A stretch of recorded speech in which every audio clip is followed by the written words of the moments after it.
Assalamualaikum warahmatullahi wabarakatuh. Bismillahirrahmanirrahim. Wabihi nasta'in ala umurid dunya waddin. Alhamdulillah. Wassalamun ala ibadihi allazina astafa, amma ba'd. Sidang ahli jamaah yang dirahmati Allah, kita panjatkan kesyukuran kehadiran Allah Subhanahu wa ta'ala. Malam yang berbahagia ini dapat diteruskan lagi pengajian kitab Kashful Ghaimah, kitab yang dikarang oleh Asy-Syaikh Al-Imam Daud Al-Fathani, telah wafat 100 tahun yang lalu.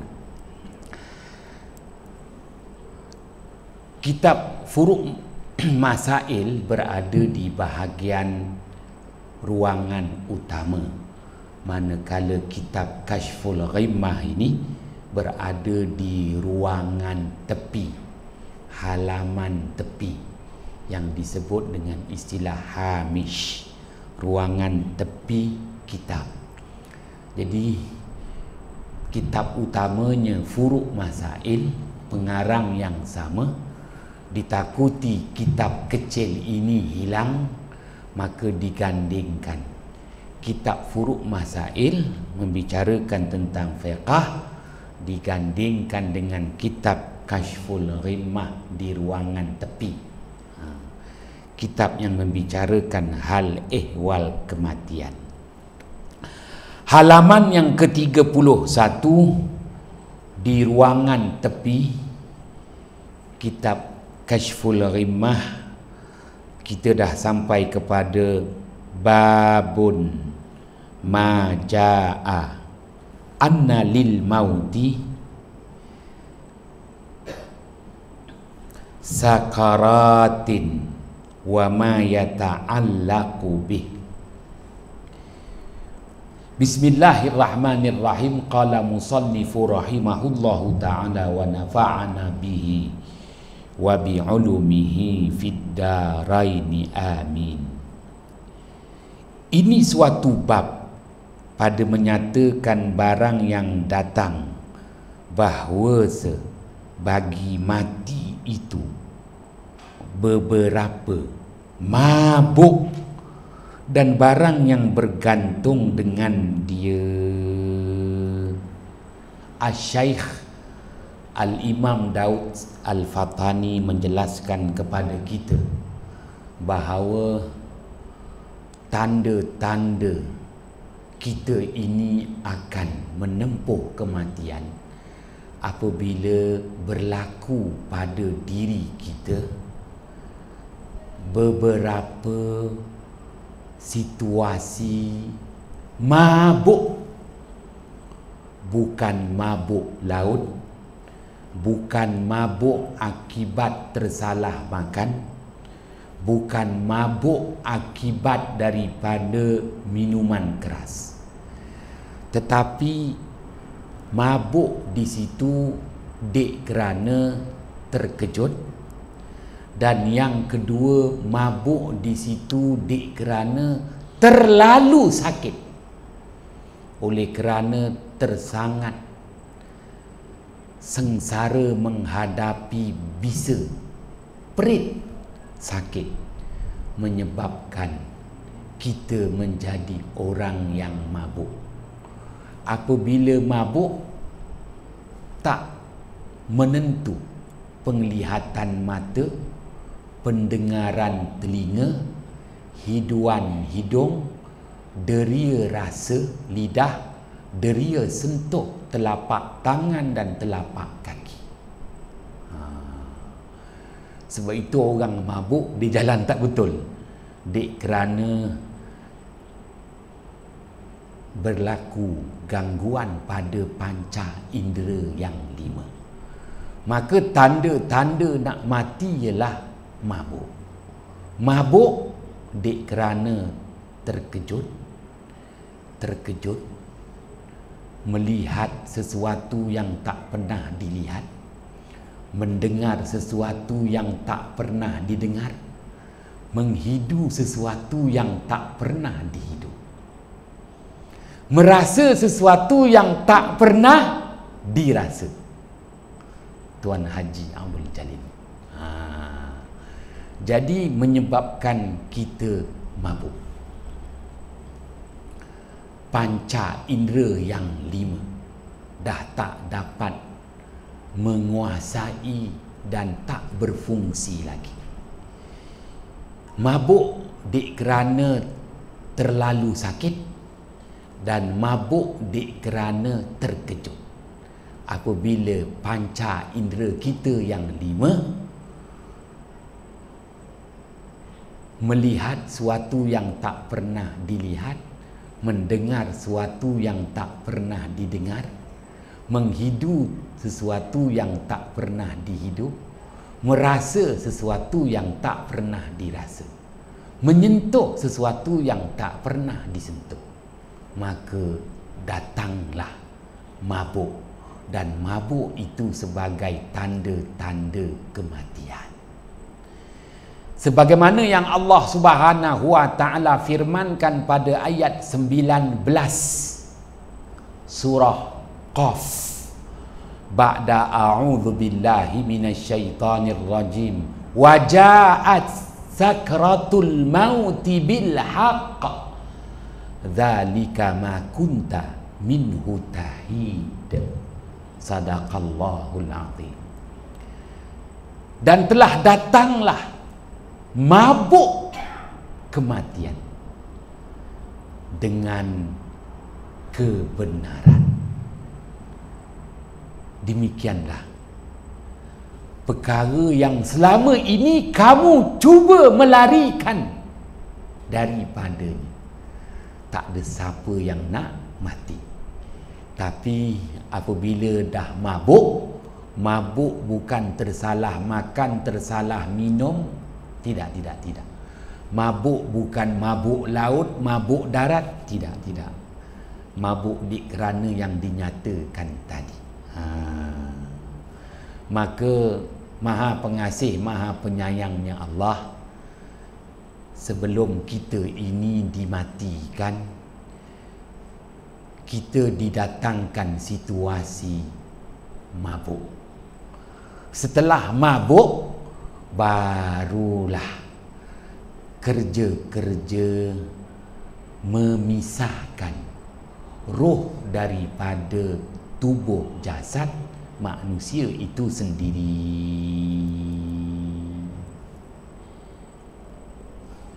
Kawan saya seorang ustaz, dia mengajar Ma'had Johor, kemudian dia naik ke Ibu Pejabat Kompleks Islam sebagai penolong pengarah bahagian pendidikan. Dia mati aksiden. Jadi rezekinya saya ada di Kompleks Islam waktu itu, tak ada kerja pula. Maka saya diberitahu oleh kawan baik saya, Dr. Hisham. Dia kata, kawan baik engkau aksiden, dah maut.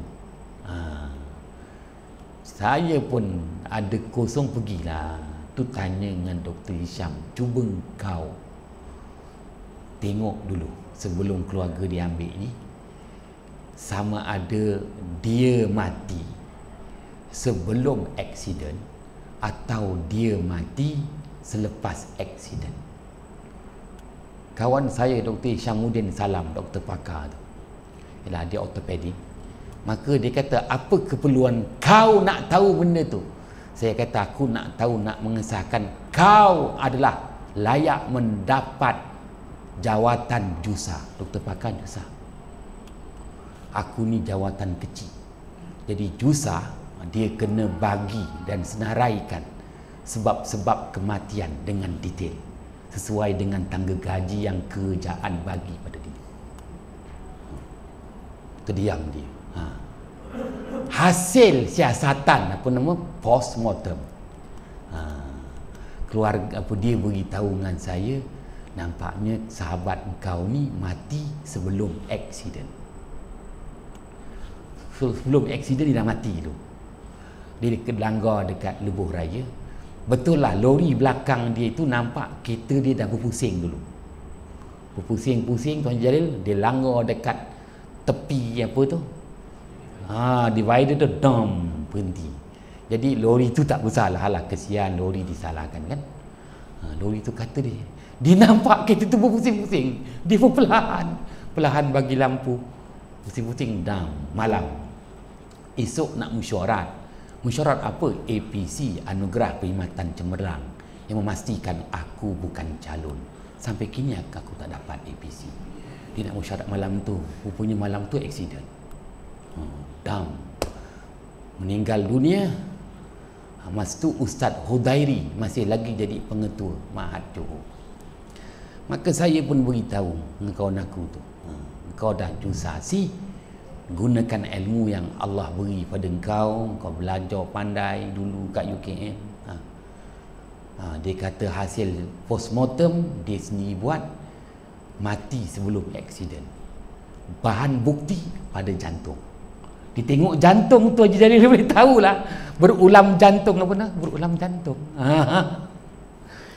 Itu aja. Tuan-tuan yang dirahmati Allah. Baik. Kerana kita umat akhir zaman, apabila kita ni mati, Allah Subhanahu Wa Ta'ala datangkan kepada kita tanda-tanda kematian. Itu kelebihan umat akhir zaman. Dia mati, ada tanda-tanda kematian. Ja'altu lil mauti ala ibadi ilalan wa asbaban. Hadis kursi.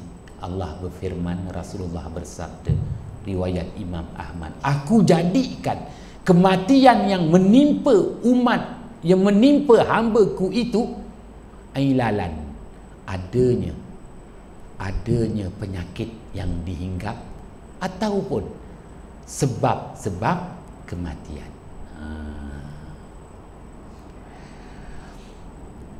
Riwayat Bukhari berkata Sayyidatina Aisyah radhiyallahu anha bahawa Rasulullah sallallahu alaihi wasallam adalah pada hadapannya raquh ataupun rukuhun.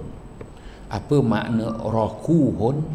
Yakni penyibuk air, penceduk air, penyibuk dan penceduk. Kita kata gayung. Di hadapan Rasulullah sallallahu alaihi wasallam ada bekas air. Di hadapan Rasulullah sallallahu alaihi wasallam ada gayung. Gayung yang berisi daripada air. Gayung yang berisi air. Gayung itu daripada kulit. Biasanya kulit unta dibuat gayung, dibuat kita kata mangkuk. Jadi mangkuk kulit disebut raquhun. Ada di dalamnya air, maka memasukkan ia Rasulullah sallallahu alaihi wasallam akan dua tangannya padanya ke dalam bekas air tersebut yang berisi air, lalu menyapu dengan kedua tangannya Rasulullah sallallahu alaihi wasallam akan mukanya.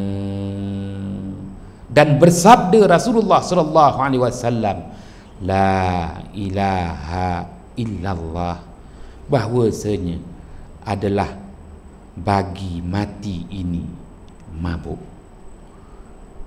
Bahwasanya adalah bagi mati ini mabuk.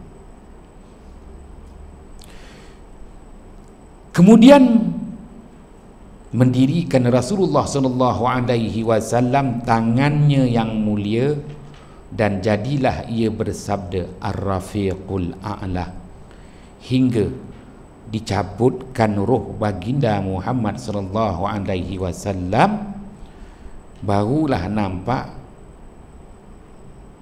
cenderung tangannya.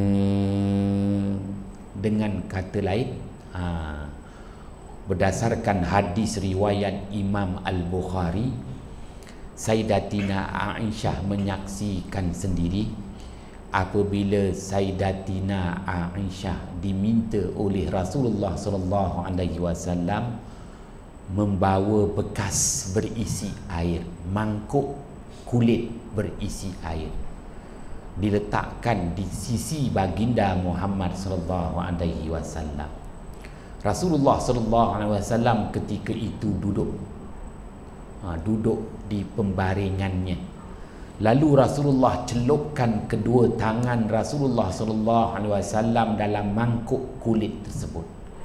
Setelah Rasulullah celupkan kedua tangannya dalam mangkuk kulit itu, Rasulullah mengangkat dua tangan yang mulia, Rasulullah sapukan di muka baginda Muhammad sallallahu alaihi wasallam. Lalu Rasulullah sallallahu alaihi wasallam bersabda bahwasanya mati itu, tanda-tanda kematian itu adalah mabuk. Dan Rasulullah menyebut dengan kalimah thayyibah, la ilaha illallah, la ilaha illallah. Dan satu riwayat menyatakan Rasulullah terus menadah tangannya berdoa kepada Allah Subhanahu wa taala hinggalah Rasulullah sallallahu alaihi wasallam dicabutkan roh daripada jasadnya, barulah nampak dua tangan Rasulullah yang berdoa ni jatuh. Kata Sayyidatina Aisyah radhiyallahu anha. Sayyidatina Aisyah radhiyallahu anha mengakui apabila ditanya oleh Sayyidina Abu Bakar As-Siddiq radhiyallahu an bagaimana keadaan Rasulullah, Sayyidatina Aisyah menyatakan Rasulullah telah kembali kepada penciptanya. Tandanya tangan Rasulullah yang menadah berdoa kepada Allah Subhanahu wa taala tiba-tiba jatuh. Maknanya sepanjang Rasulullah menghadapi sakaratul maut, roh nak dipisahkan daripada tubuh mulia Rasulullah sallallahu alaihi wasallam, Rasulullah sentiasa menadah dua tangannya berdoa kepada Allah. Jatuh aja dua tangan Rasulullah, itu tanda Rasulullah wafat. Pun begitu Sayyidatina Aisyah tak berani nak buat pengumuman, sehinggalah Sayyidina Abu Bakar As-Siddiq bertanya sendiri. Kerana yang ditanya kepada Sayyidatina Aisyah radhiyallahu an selepas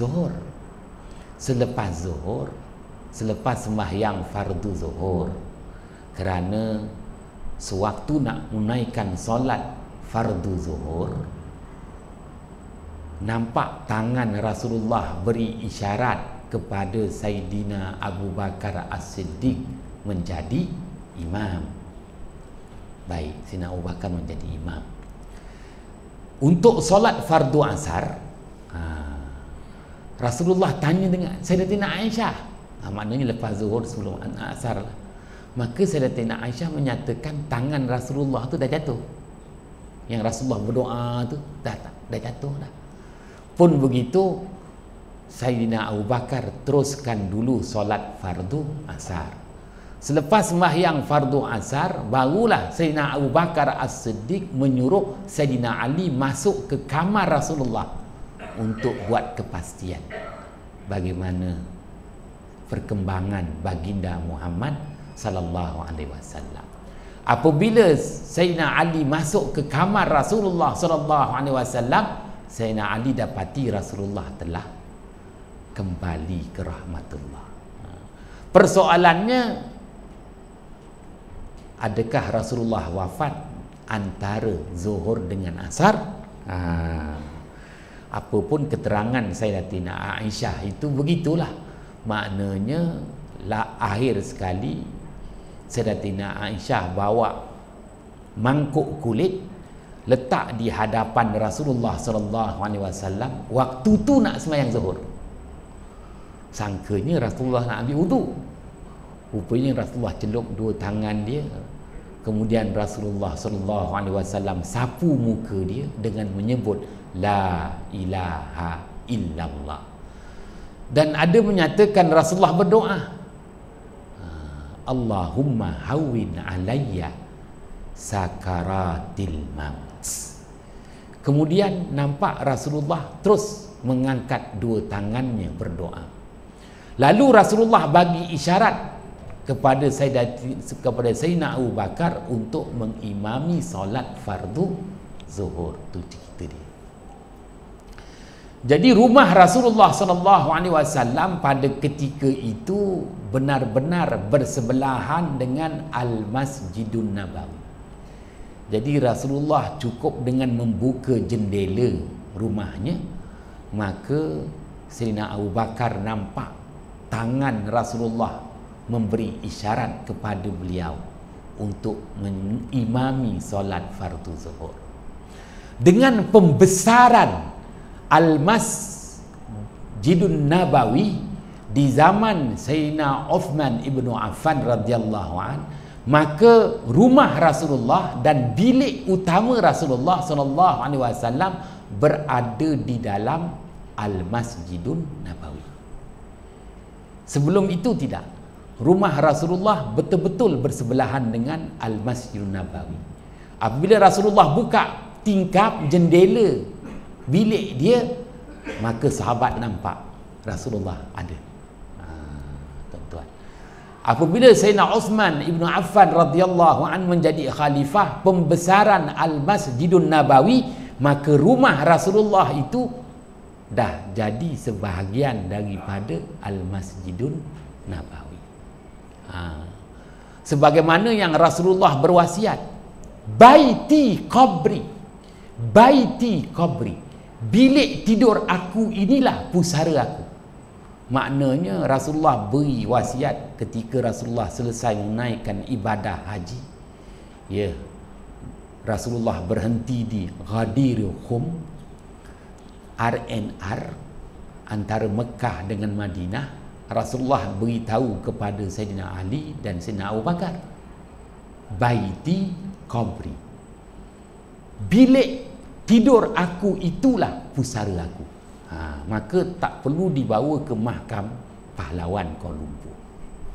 Begitu juga tanah perkuburan di Raja Mahmudiyah. Dah Rasulullah beritahu, baiti qabri, bilik tidurku itulah pusara aku. Dan Sayyidina Ali diberi tanggungjawab menguruskan jasad mulia baginda Muhammad sallallahu alaihi wasallam. Sebab itulah maknanya kita lihat hari ini makam Rasulullah itu di dalam bangunan Al-Masjidun Nabawi di bahagian hadapan. Kerana Rasulullah dah beri wasiat, baiti qabri, bilik tidur aku itu adalah pusara aku. Dia tak sama dengan kita kata bilik tidur Tuan Haji Abdul Jalil. Kerana maknanya bilik tidur Tuan Haji Abdul Jalil siap ada bilik air kan. Jadi bilik tidur baginda Muhammad SAW tak ada bilik air. Di bilik tidur Rasulullah tu, apabila diukur muat untuk diletakkan 3 jenazah yang terpilih. Tapi kalau master room Tuan Haji Abdul Jalil boleh letak berapa ramai kat master room tu? Ramai kan? Cuma PKP dah 2 tahun Haji Abdul Jalil tak buat rumah terbuka, mungkin masalah ekonomi agaknya. Lepas PKP ni mungkin dia akan qada 2 kali. Kambing golek nampaknya. Nanti tuan-tuan akan tengok master room rumah Haji Abdul Jalil tu. Jadi master room Rasulullah SAW tak besar mana. Master room Rasulullah SAW itu hanya muat 3 jenazah terpilih saja. Rasulullah SAW, Sayyidina Abu Bakar selaku bapa mertuanya, dan Sayyidatina Aisyah radhiyallahu anha, isterinya. Kerana itu bilik Aisyah. Pun begitu, Sayyidatina Aisyah telah memberi ruangnya kepada Sayyidina Umar ibnu Al-Khattab. Kenapa Sayyidatina Aisyah bagi ruang dia kepada Sayyidina Umar? Kerana Sayyidina Umar ketika menjadi khalifah, Sayyidina Umar tak makan seorang allowance kerajaan. Allowance kerajaan Sayyidina Umar bagi kepada Ummul Mukminin. Semua isteri-isteri Rasulullah merasa allowance kerajaan Rasulullah, allowance kerajaan Sayyidina Umar ibnu Al-Khattab. Are you understand? Jalil dia kerja sendiri, dia yang allowance kerajaan. Kalau tuan-tuan kerja dengan kerjaan ada. Maka Sayyidatina Aisyah dia terkejut begitu pengorbanan Sayyidina Umar ibn Al-Khattab, gaji dia tu dia kasih Ummul Mukminin, isteri-isteri Rasulullah sallallahu alaihi wasallam. Habis kalau gitu Sayyidina Umar dimakan allowance apa? Persen kontraktor turap jalan mana dia entar? Ada tak? Tak ada. Oh, tu istimewa Sayyidina Umar ibnu Al-Khattab. Apabila Sayyidina Umar ibnu Al-Khattab wafat, Aisyah terus bagi ini ruang yang masih lagi ada khas untuk Sayyidina Umar ibnu Al-Khattab radhiyallahu anhu. Kalau master room Tuan Haji Abdul Jalil lah 10 boleh tak? Anak-anak boleh muat sekali kan, tapi masalah nak kata macam mana tanah kubur kita ni Mount Austin tu pun nak penuh. Tuan-tuan yang dirahmati Allah, baik.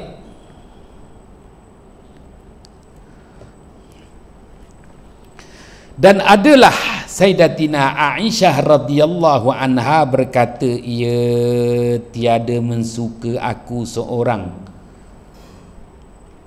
kemudahan mati kemudian daripada yang aku lihat daripada kepayahan mati Rasulullah sallallahu alaihi wasallam.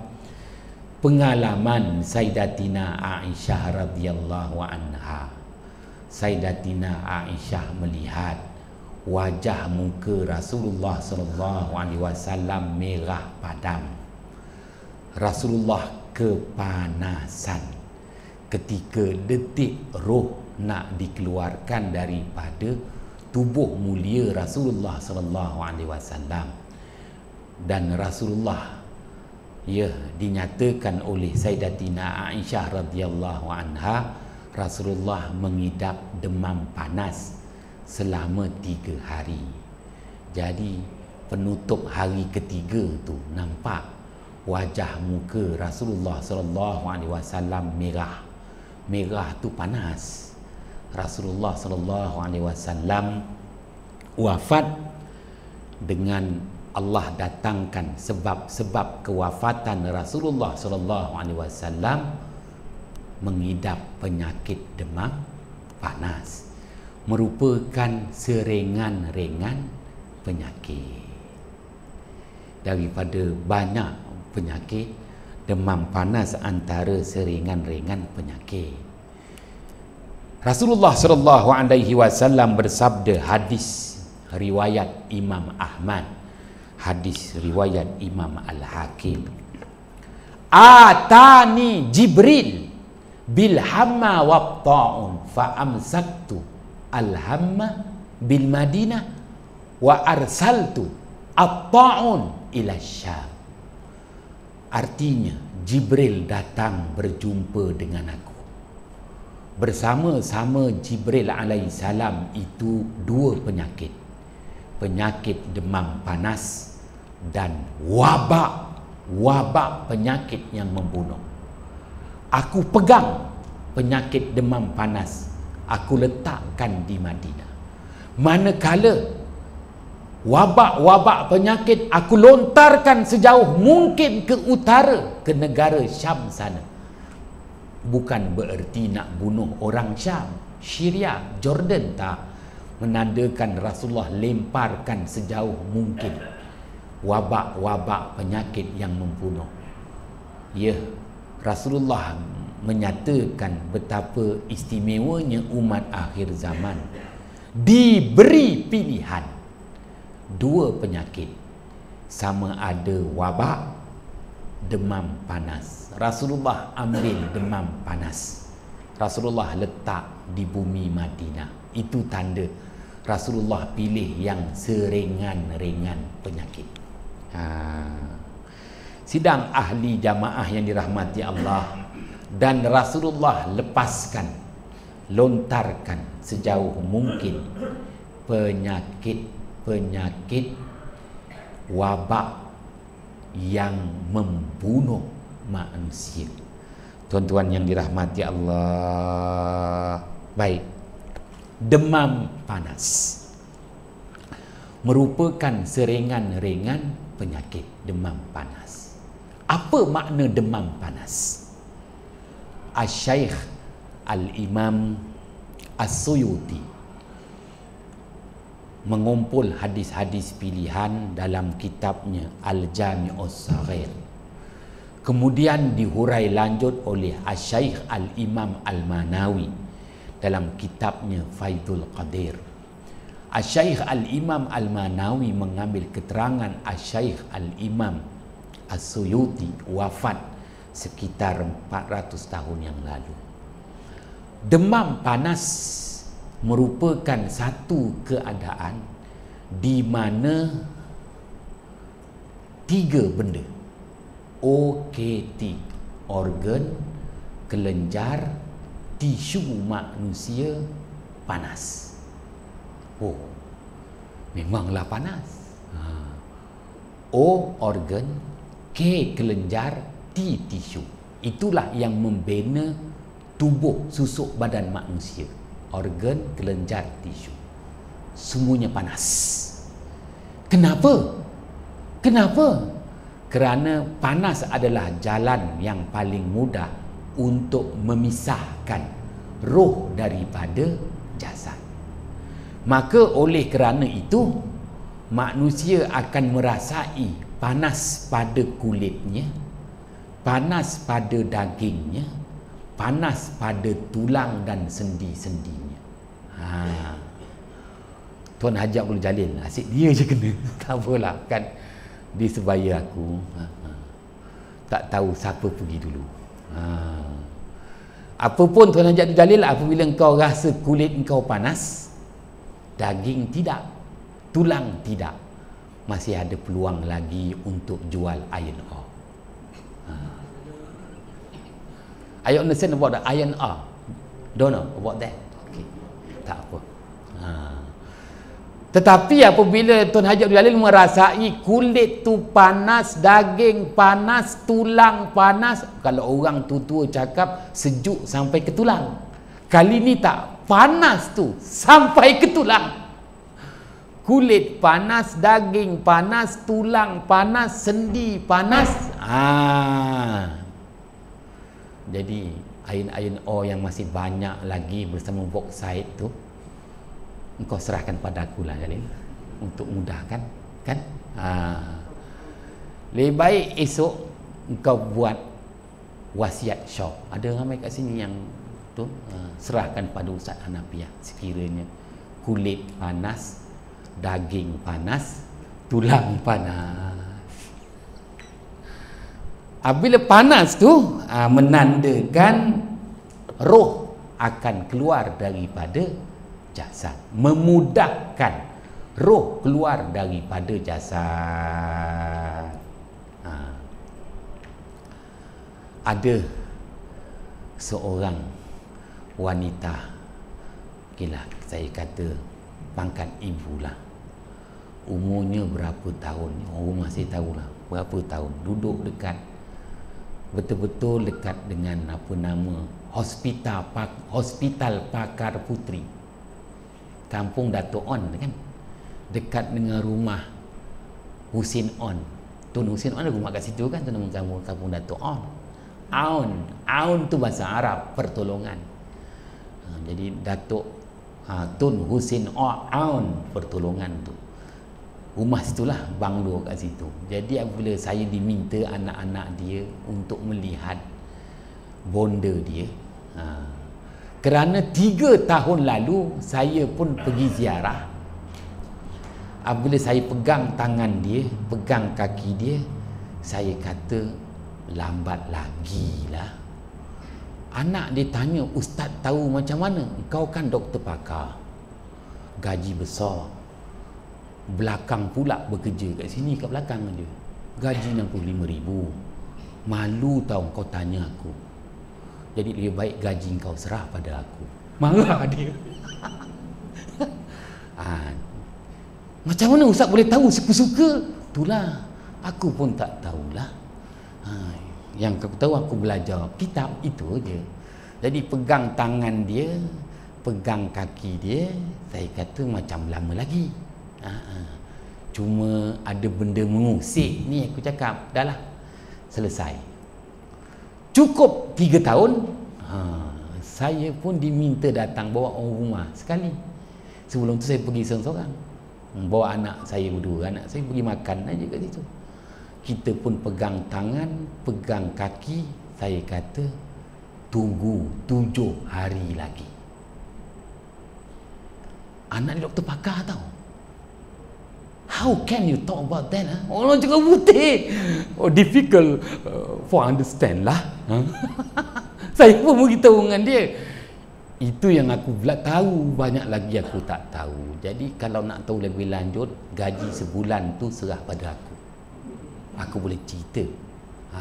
Tapi tanda-tandanya dah ada. Jadi beritahu anak-anak, cucu semua, jangan pergi mana-mana lah dalam masa 7 hari. Maka dia pegang tangan saya. Apa ni? Yelah, saya pujuk-pujuk lah dia tu kan. Pujuk-pujuk lah. Orang nak meninggal, jangan marah-marah. Lepas tu nak pergi masjid.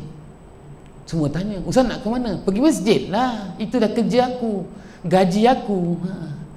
Bukan dapat gaji kat sini. Yelah, tak baik ngata-ngata. Tuan-tuan yang dirahmati Allah. Dah lah aku cakap aku nak pergi. Jangan beritahu semua nak beranak 7 hari, jangan ke mana-mana lah ya. Lepas tu dia tanya, ustaz tahu macam mana? Tahu macam mana, aku pegang. Sekarang ni tangan dia tengah panas, tapak tangan dia tengah panas, dan tapak kaki dia pun tengah panas. Ini panas dah, panas kulit dengan panas daging. Dia akan pergi kepada panas tulang. Jadi nak pergi ke panas tulang tu, aku kira-kira 7 hari lagi. Allah jua yang maha mengetahui. Ni ramalan. Oh gitu. Aku cakap, engkau kan doktor pakar, takkan tak tahu. Dia kata, ustaz jangan ulang-ulang perkataan tu lah. Marah. Jadi saya kata sabar, apa pun jangan ke mana-mana ya. Tak sampai 7 hari, 3 hari aja Jalil pergi dah dia. Maka anak dia kata, ustaz cakap 7 hari, 3 hari dia dah pergi ustaz. Yalah, rezeki dia lah. Maknanya kerja-kerja pemanasan tu lebih cepat lah. Mungkin cek tak berpalang agaknya.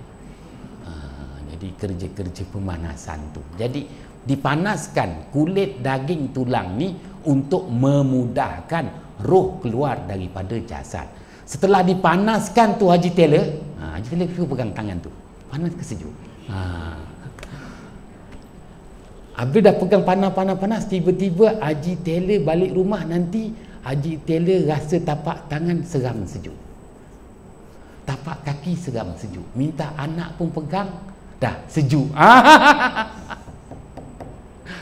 Naik sikit, nampaknya 3 hari lagi. Apa pun Haji Taylor, kain-kain Taylor yang tak habis tu wasiat pada aku.